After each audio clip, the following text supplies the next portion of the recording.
KTR यहाँ मौजूद है। हम ये पुराने शहर के लोग आपसे ये जानना चाहते हैं कि पुराने शहर में तेलंगाना मूवमेंट उतनी जोरों शोर से नहीं चल रहा है, क्या तेलंगाना में कोई मुस्लिम फेस नहीं है आपके पास? हम तो यही कहते हैं इसको पुराना शहर ना कहिए आप, क्योंकि ये तो असली हैदराबाद शहर है।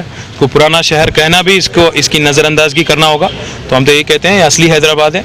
यहाँ पे बिल्कुल लोगों के दिलों में जो है पूरी तरह से यहाँ पे तेलंगाना बनाने के साथ में ही लोग हैं। तेलंगाना के बारे में भी लोगों के ख्यालात जो है पूरी तरह से तेलंगाना के तहत में ही है। यस, थोड़ा यहाँ पे इंटेंसिटी कम दिख रहा होगा क्योंकि लोग जो हैं अपने अपने एक्टिविटीज़ में पूरी तरह से इन्वॉल्व है, पर बात पक्की है कि आज हमारे मुसलमान भाई हो या हिंदू भाई हमारे हैदराबाद के सारे लोग आज तेलंगाना के तहत में है, सपोर्ट में है। तेलंगाना कितनी दूर नजर आ रहा है आपको?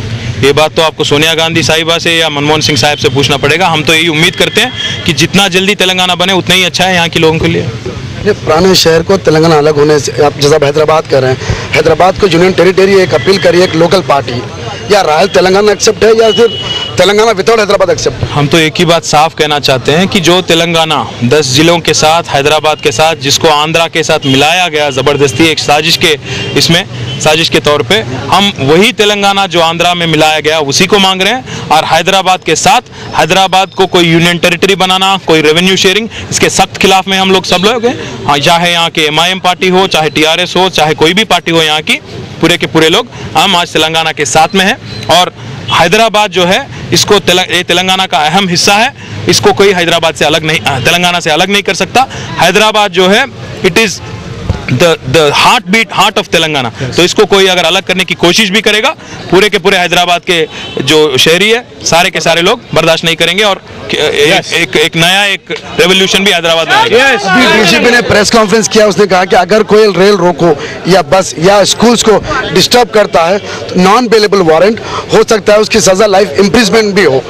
बहुत स्ट्रिक्टली इस वक्त वार्निंग दिया है डीजीपी ने अभी प्रेस कॉन्फ्रेंस में। हम डीजीपी साहब को एक सीधा क्वेश्चन पूछना चाहते हैं। जब एक कायदीन रायलसीमा का पय्यावला केशव करके जो नाम है, जब वो कहता है कि वो फिदायीन बन जाएगा तेलंगाना अगर दिया जाएगा, तो क्या एक्शन आपने लिया था, क्या केस आपने लागू किया था? और जब कोई एक मिनिस्टर जो है रायलसीमा का TG वेंकटेश, वो बोलता है मैं प्राइवेट आर्मी तैयार करूंगा तेलंगाना के खिलाफ, आप क्या केस लगाए? आप आज आप बात कर रहे हो हम पे केस लगाने की। हम सीधा पूछ रहे हैं आपसे, आज तेलंगाना जो है अपनी हक मांग रही है।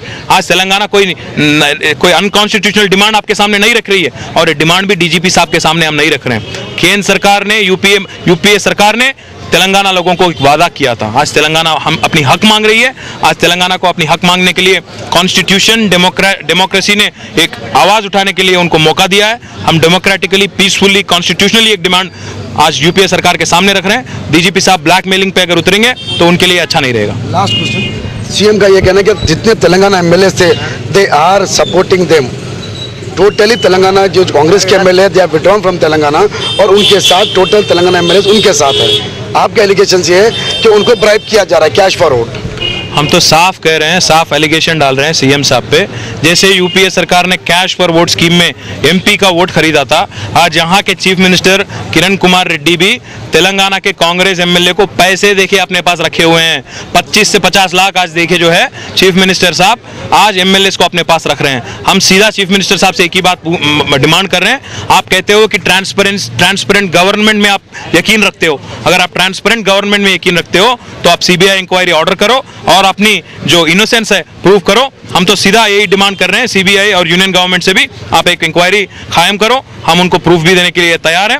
पर सीएम साहब जो है आज जो डराने की, ब्लैकमेल करने की जो कोशिश कर रहे हैं, तेलंगाना आवाम को गुमराह करने की कोशिश कर रहे हैं, ये सरासर गलत है और ठीक नहीं है। बस ये हम जैसे दिवाकर रेड्डी का ये प्रश्न है कि ये TRS एक फैमिली KCR की फैमिली का अफेयर है, क्या इसमें इसी में फैमिली अफेयर? मैं एक बात बोलता हूँ, अगर जैसे दिवाकर रेड्डी साहब ये बोलते हैं तो मैं उनको याद दिलाना चाहता हूँ, आज कांग्रेस पार्टी जो है जवाहरलाल नेहरू साहब के बाद इंदिरा गांधी साहिबा के बाद राजीव गांधी के बाद सोनिया गांधी के बाद राहुल गांधी, अब राहुल गांधी का होने वाला बच्चा, ये सब लोग कांग्रेस पार्टी के सदर हैं। तो मैं क्या कह रहा हूँ, जैसी दिवाकर रेड्डी साहब कहाँ बैठ के क्या बात कर रहे हैं, एक बार उनको सोच भी होना चाहिए कि कहाँ बैठे हुए हैं, कौन सी पार्टी में है और क्या बात कर रहे हैं। एक ही फैमिली आज इस देश को जो है 60 साल से ज्यादा रूल कर रही है। अब जैसी दिवाकर रेड्डी साहब अगर उस पार्टी में रह के ऐसे बात करेंगे तो लोग हंसेंगे।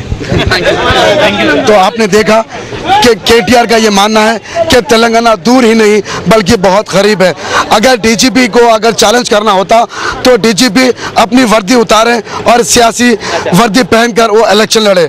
सीएम की चमचागिरी कर छोड़कर डीजीपी सीधा सियासतदान में आए और डीजीपी को चाहिए कि इस तरह बयान देने से ये बात नज़र आती है कि ये सिर्फ सीएम की चमचागिरी कर रहे हैं और अपनी सीट बरकरार रखने की ये नाकाम कोशिश कर रहे हैं। कैमरामैन नादिर के साथ मैं मीर मेहदी अली बाकरी, दिखाएंगे वही होगा जो सही।